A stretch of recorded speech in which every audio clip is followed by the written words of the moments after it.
título de nuestro estudio: El Cristo de toda crisis. Acompáñenos.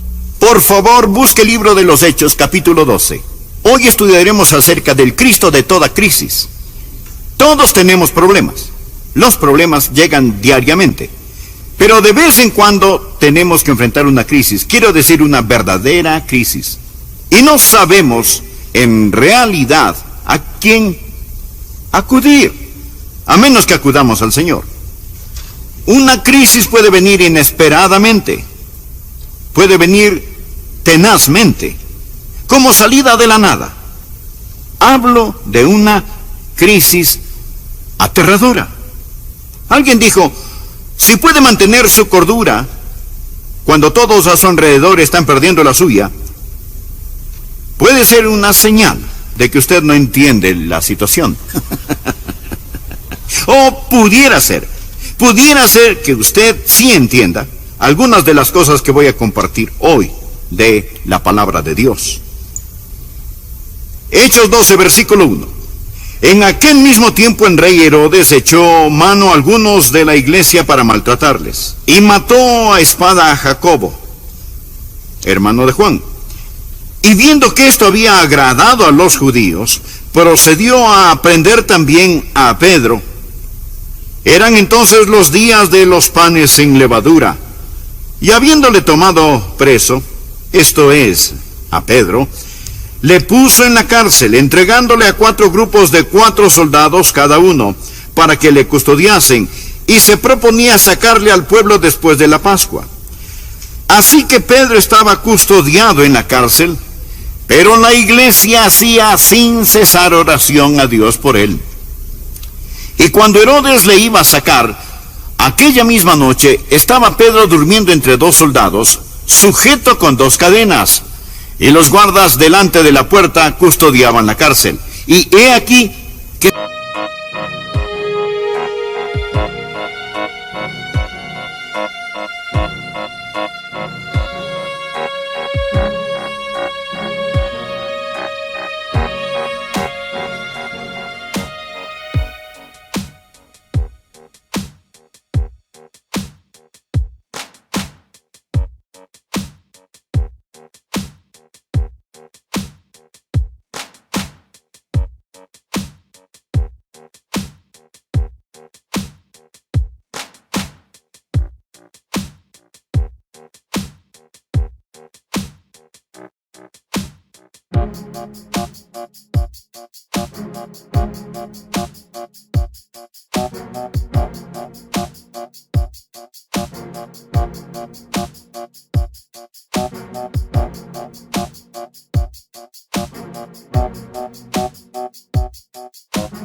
se presentó un ángel del Señor, y una luz resplandeció en la cárcel, y tocando a Pedro en el costado, le despertó, diciendo: levántate pronto.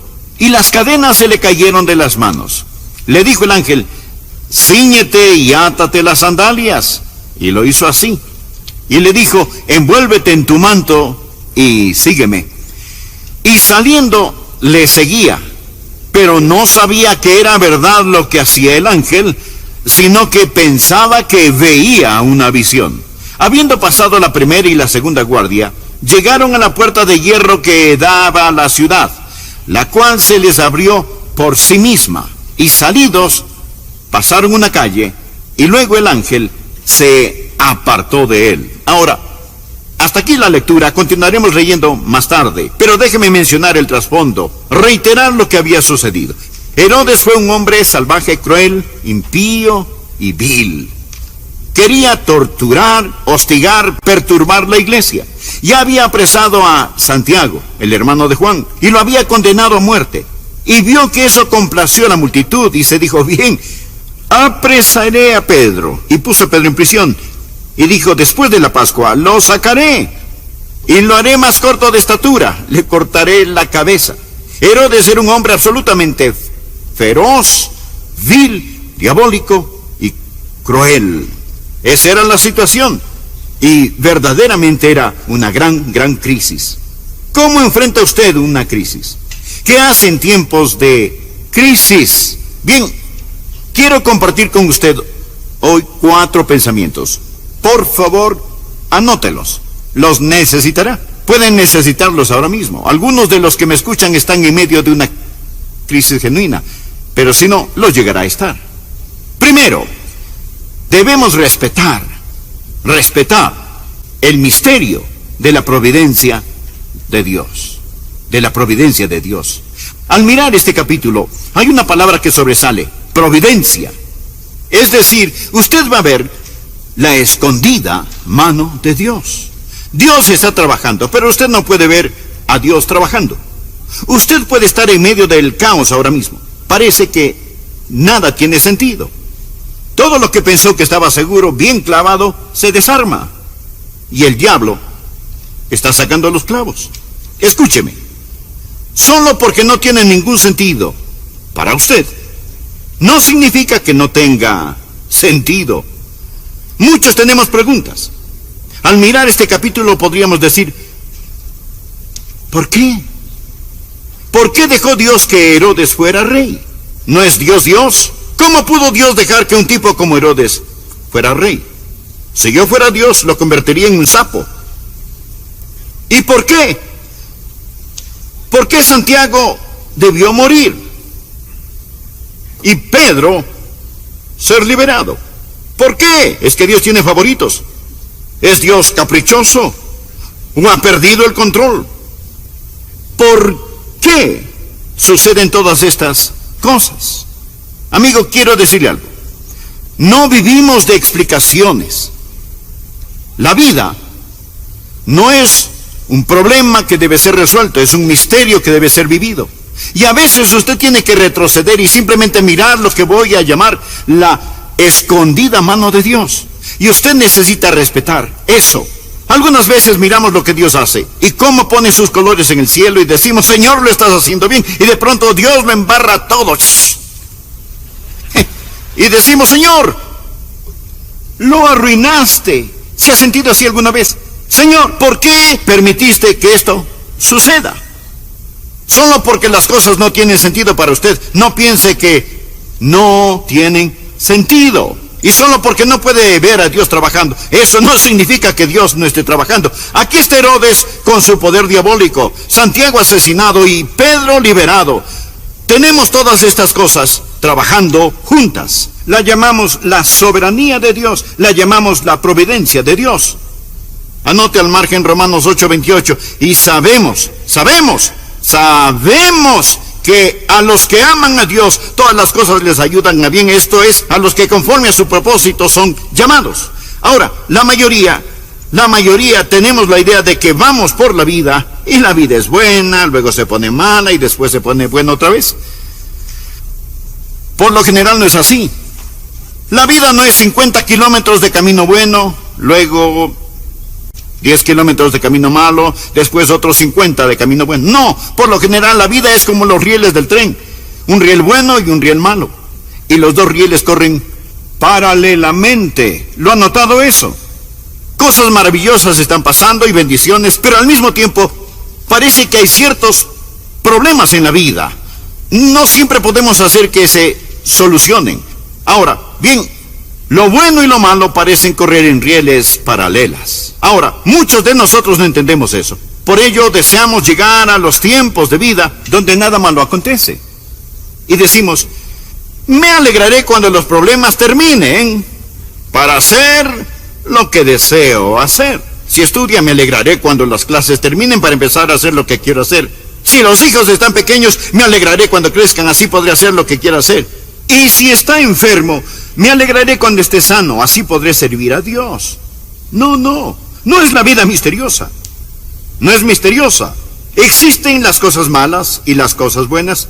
Dios, en el crisol de su sabiduría, mezcla estas cosas para su gloria. Y nosotros sabemos que todas las cosas ayudan a bien. Amigo, usted no vive por explicaciones. Usted nunca puede explicar a Dios. Usted vive por promesas que a lo mejor nunca puede explicarlas. ¿Sabe? Si fuera un niño se preguntaría: ¿por qué Dios pone vitaminas en las espinacas y no en los helados? Deje que Dios sea Dios. Usted debe respetar, escúcheme, el misterio de la providencia de Dios. Permítale a Dios ser Dios, y solo porque para usted no tiene sentido no significa que no tenga sentido. Y si se encuentra en una crisis, no demande entenderla. ¿Entendió? Segundo, debemos solicitar el ministerio del pueblo de Dios. Ahora, ¿cuál es el ministerio del pueblo de Dios? Es la oración. Veamos el versículo 5. Así que Pedro estaba custodiado en la cárcel, pero la iglesia hacía sin cesar oración a Dios por él. Este es un gran versículo en oración. Parecía que no había esperanza para Pedro. Él está bajo seguridad máxima. La puerta de la prisión está custodiada afuera por 2 guardias. Había 16 guardias custodiando a Pedro. Debió de haber sido bastante importante para contar con 16 guardias personales. Y más de eso, cada mano la tenía encadenada a un guardia. Mi amigo, si debiéramos hablar de alguien en problemas, Pedro está en problemas. En una crisis debe haber oración. Y cuando no hay esperanza en el plano horizontal, siempre hay esperanza en el plano vertical. Quiero que miremos esta oración y nos detengamos ahí por un momento. Porque recuerde que cuando existe el misterio de la providencia de Dios, existe el ministerio del pueblo de Dios. Quiero que vea primero lo que voy a llamar la frecuencia de la oración. Veamos el versículo 5. La oración se hizo sin cesar. Ahora, ellos oraban y no dejaron de orar. Y seguramente se preguntaban, ¿por qué Dios no contesta nuestras oraciones? Pedro estaba en la cárcel y Dios parece no tener ningún apuro en sacarlo. Pero Dios está tratando de enseñarles una lección sobre oración, y una de las grandes lecciones acerca de la oración es persistencia. En segundo lugar, debe haber fervor en la oración. ¿Escuchó? Fervor en la oración. Las palabras sin cesar pueden traducirse intensamente. Oraban intensamente. Me pregunto, ¿qué sabemos acerca de orar intensamente? Pero le diré una cosa. Cuando usted esté en una crisis, aprende a orar intensamente. Muchos oramos esta mañana, pero me atrevo a decir que entre quienes me escuchan, si yo les preguntara a muchos, no podrían decirme específicamente por qué oraron esta mañana. Solo fue una oración general, sin ninguna intensidad. Me gusta Jeremías 29:13, donde Dios dice, y me buscaréis, y me hallaréis, porque me buscaréis de todo vuestro corazón. Una de las cosas de las cuales estoy tratando de curarme es la de la oración casual, de la oración sin intensidad, oración que cuesta poco. ¿Sabe que la Biblia llama a la oración una lucha?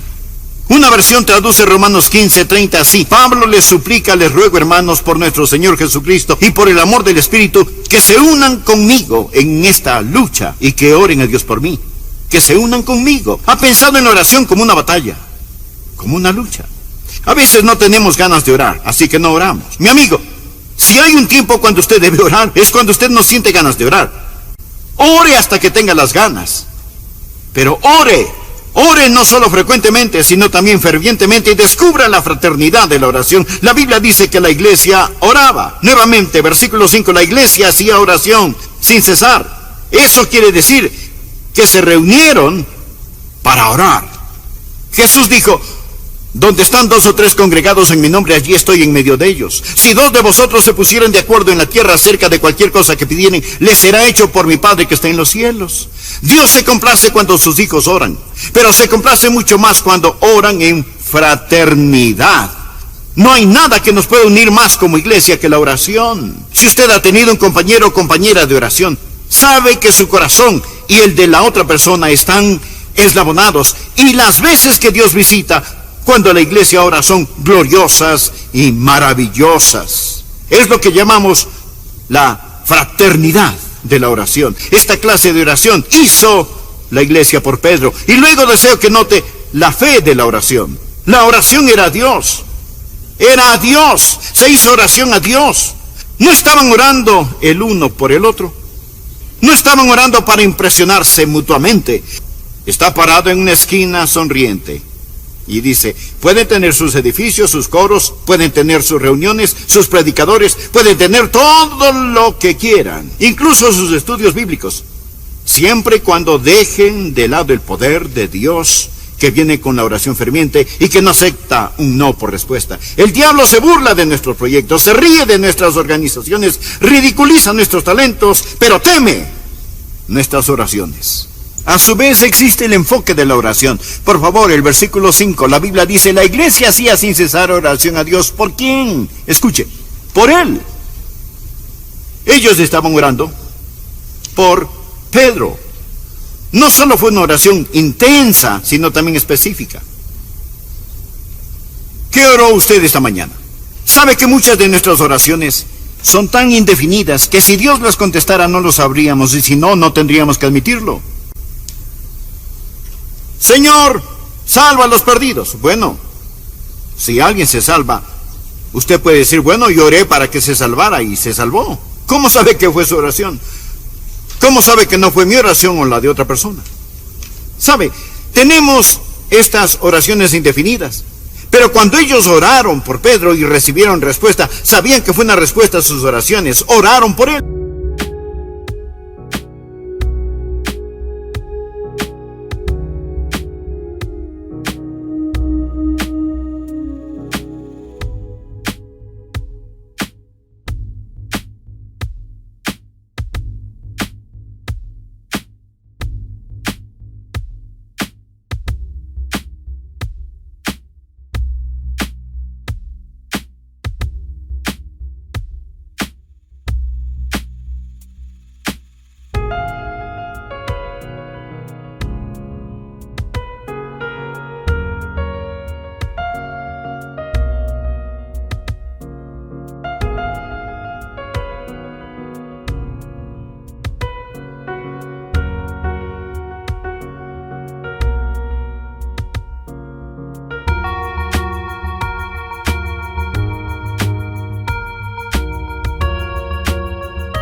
Veamos el tercer punto. Cuando enfrentamos una crisis, debemos, tercero, descansar en la maestría de la paz de Dios. Tenemos el misterio de su providencia, el ministerio de su pueblo y ahora la maestría de su paz en medio de la tormenta. Leamos el versículo 6. Y cuando Herodes le iba a sacar, aquella misma noche, Pedro estaba durmiendo. ¿Qué le parece? Pedro durmiendo entre dos soldados, atado con dos cadenas. Yo no sé si los soldados estaban durmiendo, pero Pedro sí. Y los guardias delante de la puerta custodiaban la cárcel. Aquí estaba. A la mañana siguiente lo ejecutarían, pero él estaba durmiendo. Él dormía tan sabrosamente que el ángel tuvo que tocarle el costado para que se despertara. Esto es paz. Paz en medio de la tormenta. Mientras leía esto pensé, ¿cómo Pedro pudo dormir estando en una crisis como esa? Bueno, primero, él ya no tenía temor de morir. Él ha visto al Cristo resucitado. Lo he dicho antes, un hombre no está listo para vivir hasta que no haya perdido el temor de morir. Pedro había visto al Cristo resucitado y por lo tanto la muerte ya no le infundía temor. Segundo, él sabía que el pueblo de Dios estaba orando por él. Esa es una de las cosas más grandes que me ayuda en mi ministerio. Sé que están orando por mí, no todos, pero muchos, algunos. O uno de ustedes está orando por mí. ¿Qué fortaleza existe? ¿Qué gozo existe? ¿Qué victoria existe? Muchas veces he sentido al hacer lo que hago, predicar, he sentido esa paz, he sentido ese ánimo. Y sabe, es porque los hijos de Dios están orando. Respete el misterio de la providencia de Dios. Requiera el ministerio del pueblo de Dios, la oración. Descanse en la maestría de la paz de Dios, en medio de la tormenta, sea cual sea. Tú guardarás en completa paz aquel cuyo pensamiento en ti persevera, porque en ti ha confiado. Deje de mirar la tormenta y ponga su mirada en el Señor Jesucristo. Finalmente, cuarto, regocíjese en la majestad del poder de Dios. Ahora, ¿piensa usted que Dios había perdido el control cuando Santiago fue ejecutado? ¿Que había perdido el control cuando Pedro fue puesto en la cárcel? De ninguna manera. Dios está en su trono. Algunos pudieron pensar que Dios era débil y que no podía hacer nada, o que a Dios no le importaba el asunto. Usted puede pensar en relación con su problema, usted dirá, ¿dónde está Dios? ¿Dónde está Dios? ¿Es Dios capaz? ¿O no le importó a Dios? Es interesante el notar que la liberación de Pedro llegó al último instante. Quiero decir, Dios se tomó su tiempo en este asunto. De hecho, toda esta historia se desarrolla sin premura. No había forma de que Pedro pudiese abrir las puertas de la prisión, pero sí había forma de que pudiese abrir la de la casa. No podemos cambiar el agua en vino, pero sí llenar los cántaros. No podemos levantar a Lázaro de la tumba, pero sí quitarle sus ropas funerales. Verá, hay cosas que podemos hacer, y la oración nunca debe ser una excusa para la ociosidad. Necesitamos entender que debemos orar a Dios por nuestro pan cotidiano, pero la Biblia también dice, si alguno no quiere trabajar, tampoco coma. ¿No ama usted el balance de la palabra de Dios? Aquí Dios se mueve en poderosa majestad. Dios aún está en su trono. Bueno, se nos agota el tiempo. Mas el rey Herodes fue herido de muerte debido a su arrogancia y su orgullo, y fue comido por los gusanos, algo verdaderamente repugnante. Con todo, usted puede ver la escondida mano de Dios en todo esto. Bien, escúcheme. Si está en una crisis y Dios no lo libera, recuerde que Él no liberó a Santiago. Y no es porque Dios no pueda hacerlo. Y si Dios no está trabajando de acuerdo a lo que usted pueda ver, eso no significa que Dios no esté trabajando. Y si lo malo parece tener éxito, recuerde que el éxito de lo malo es temporal. Woodrow Wilson dijo una vez, prefiero fallar temporalmente con una causa que finalmente triunfará, que tener éxito temporalmente con una causa que finalmente fracasará. Bien, si usted está en una crisis, y algunos de ustedes están en verdaderas crisis, déjeme darle 4 cosas para que las recuerde. Primero, no demande el entender. Nunca lo entendería. Segundo, recuerde el recurso de la oración. Tercero, ponga sus ojos en Dios.